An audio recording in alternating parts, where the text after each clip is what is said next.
it's June 16th. 16th. Yay!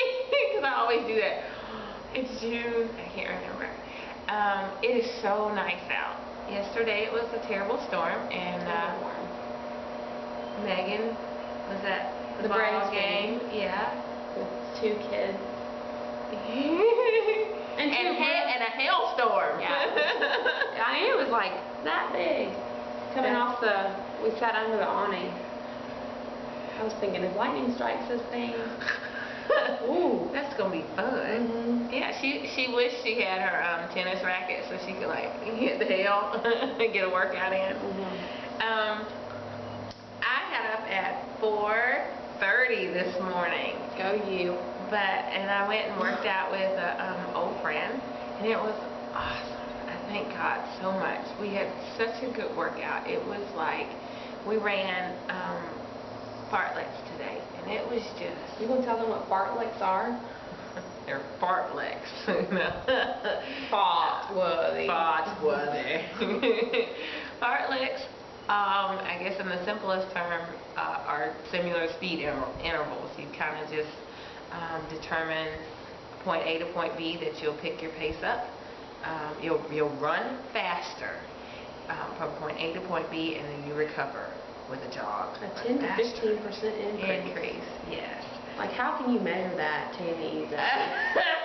You are going to increase your speed by 10 to 15%. Oh, okay. That's about 5. Oh, maybe I'm at 10 now. I've got it even better for you. I'll revisit that in a second. My friend, she was like, I usually run, and I can count. She counts her breaths per step, like how many strides she makes. I was like, my brain, when she was saying that, I was like, my brain has currently shut down. I'm done.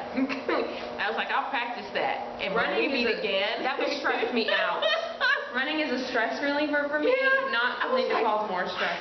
I was like, no, I'm done. I was like, I'll just try to feel it. So how many breaths per step should a fartlek be? It's contingent upon the person, and it's not per the fartlek. It's just something she does, and she says, I can tell that I usually do, I think she said like 3 or 4 breaths per stride or so. I was like, oh my gosh, that's just too much for my mind. Especially since it's 5 o'clock in the morning now. You said you had something about the fartlek, and I can't remember what it was when I was telling you about. 10 to 15% increase. That's just insane. Okay. What you need to tell people is run a little bit faster. Run a little bit faster, Megan. That's good? Yeah. Run a little bit faster. So anyway, that's what I did this morning. Then I had a session at the gym, and I'm getting to hang out with Megan. I haven't worked out today. But she's going to. Yeah, tonight. Yes, we have to have marathon training tonight. I'm excited because some of my family's coming. Yes. Did she tell you? Did she tell you? No, she didn't. Oh, don't just I did. Before we just came up. Before we get into our topic for today, I usually get Runner's World magazine, and it kind of had me freaked out the other day because it was all like, when I was reading it, it was all about cancer, like, and not like freaked out me, but like it was just depressing. Wow. Well, and I don't think it was supposed to be inspiring because the whole issue probably was about team and training, but sad. I understand. Well, I'm kind of inspired. It kind of makes me go, well, this woman has one leg and she's running, and her PR is, and I go, you need to work harder, Tammy. Right.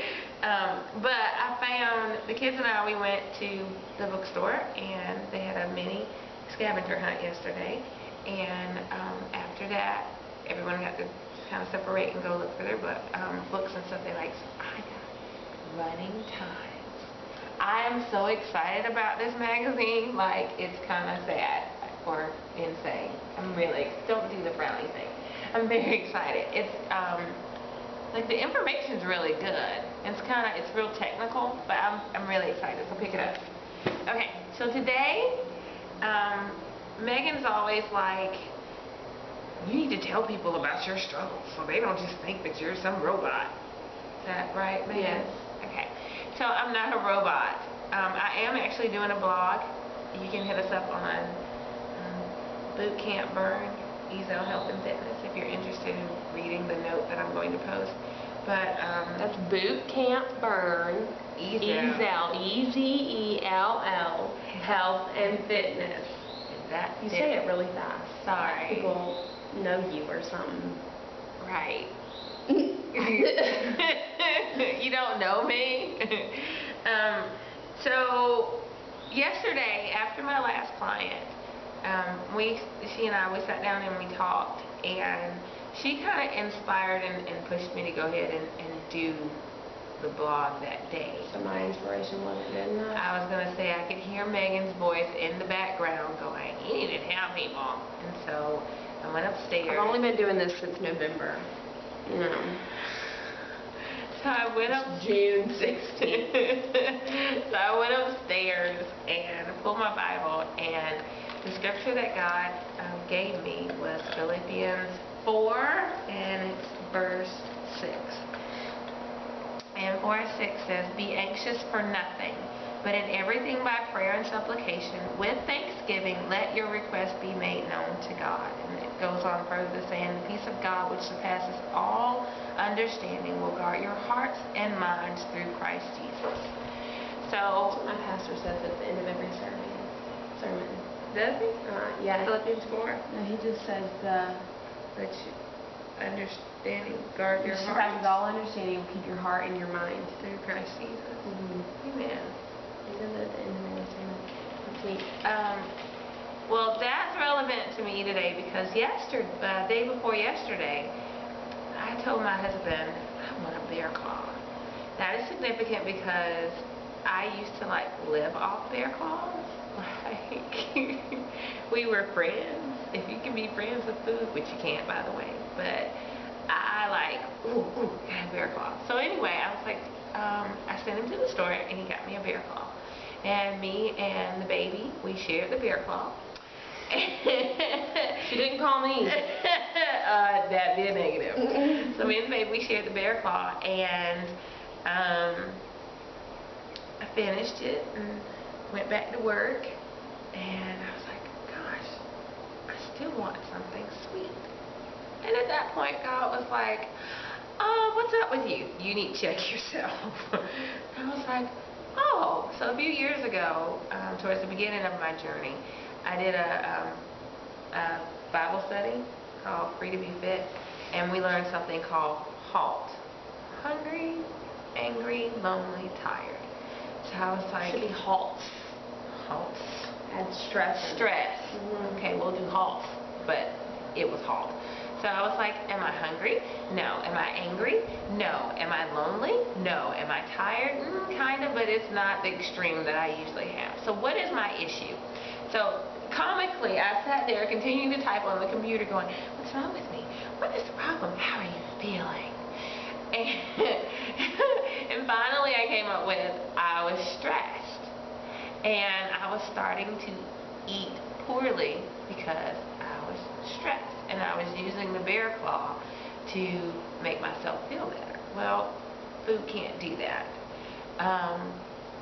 So I just wanted to share because I think there's a misconception that people who are in the fitness industry or fit people or personal trainers or whoever, that they live these perfect lives. Pinch me. Ouch! I'm human. So all humans have issues and troubles and worries and problems, and everyone makes mistakes. Everyone makes mistakes, and no one, I don't care who they are, nobody follows a routine 100% of the time. The point is for you to do the very best you can, not beat yourself in the back of the head if you screw up, which is not to give yourself leeway to cut up all the time, but just to understand that you will make mistakes, and there will be times when, it's not happening, and you have to regroup and get yourself back together, and determine what the issue is. What is throwing me off track? What is causing my problem? So you can use halts. Are you hungry, angry, lonely, tired or stressed. And then once you determine if it's one of those issues, go and deal with that issue, but don't deal with it with food. So that's my encouragement for you today. Be anxious for nothing, but in all things by prayer and supplication and thanksgiving, make your requests known unto the Father. Take your issues to God, and then figure out what your issue is, and don't eat your issue. No matter how good the bear claw may be, don't eat your issue. And also know that just because you see the girl running down the street and like she's all fit and she's bouncing and it's great, understand that she has issues too, and she's not following her, she's not eating properly or exercising 100% of the time. That everybody, we're human, everybody makes mistakes. Nobody's perfect. I think my kids, they sing a song, nobody's perfect, nobody's perfect, and it's the truth. So you should not hold yourself to a standard of perfection that you can't meet. Your name isn't Jesus. Just thought I'd share. Okay? Isn't that great? It really is. It's such a load off. Well, anything? I don't think so. I don't think so. I talked the whole time. That's scary. You didn't ask me any questions this time. You didn't? How are you feeling this week, Megan? I feel great. Good. Yeah. How's everything going? I told Nick last night, I was like, I've got to drink more water. Yes. I've got to. Like, I haven't been drinking, like, the past 2 days, I can just feel the difference. Your urine shouldn't be the color of my pants. So you want to check that out. It should almost be clear. That's Yes. how I know the difference. It But, should. yeah. So that's my goal today, is to drink 4 of these. Good. And general rule that I tell people is half your body weight in ounces of water. Well, this is 32 ounces, so that would be 36, 9, 12, 128. So that's more than half if I drink 4 of these. And then what I do is you divide you half in your weight and get the ounces. Divide your weight in half, get the ounces, and then I divide by 8 to get how many cups that is. Though apparently people don't just drink water out of cups anymore. They use, hold it up, they use things like this. So you just work it out. It has ounces on it. Yeah, it's nice. Yeah. Could be. All right. Stay tuned for our move of the week and have an awesome weekend. Work hard. I'm Megan. Oh, I'm Tammy. We're two dorks in riding shoes. Have a great day.